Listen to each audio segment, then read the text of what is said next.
This is Jules, and these are the technology news you need to know about for the week ending June 30.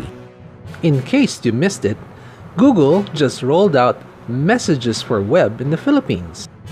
Messages for Web is a desktop interface that allows you to send regular text messages from your Android phone, but sending and receiving it on your web-enabled computer.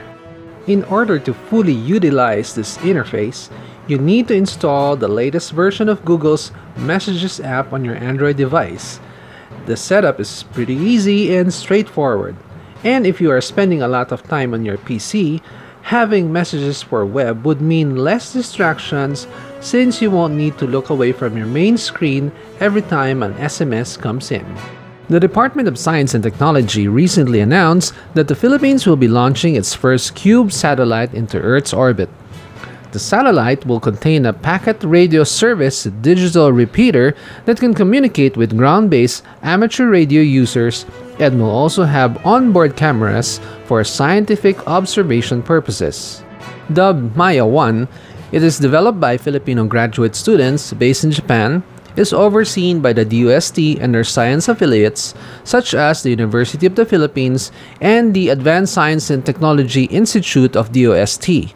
It is also the product of a partnership with the Kyushu Institute of Technology in Japan.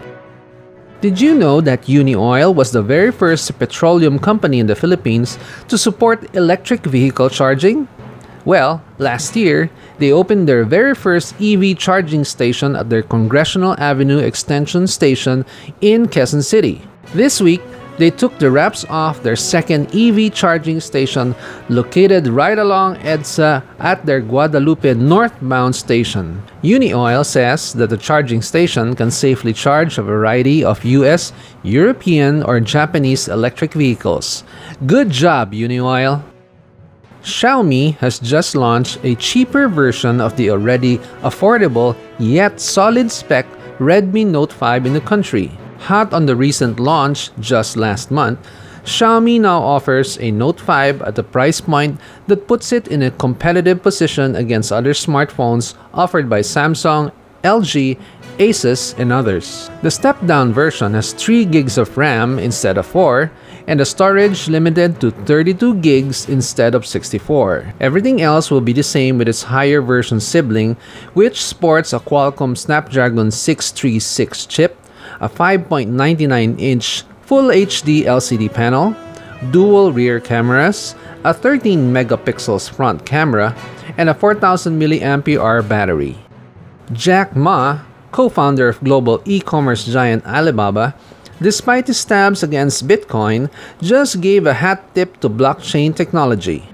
He recently announced the launch of a remittance service using blockchain tech that will directly benefit the many overseas Filipino workers based in Hong Kong. Using the service will allow the near instantaneous transfer of funds to recipients in the Philippines. Instead of the usual laborious manual process that requires paperwork and waiting in line, the service only took 3 seconds to complete during the initial launch. The technology works in tandem with GCash and Ant Financial's Alipay. All transaction fees are free to all users during the 3 months trial period. If your Wi-Fi signal tends to be weak in some areas of your house, then you would definitely benefit from Google Wi-Fi, a mesh network router that helps to extend the reach of your home Wi-Fi router. Unlike other commercially available routers that require complicated setup procedures, Google Wi-Fi only needs 3 simple steps and you are good to go. Google Wi-Fi is now available in the Philippines as a bundle with PLDT's Google Wi-Fi Plan 3799.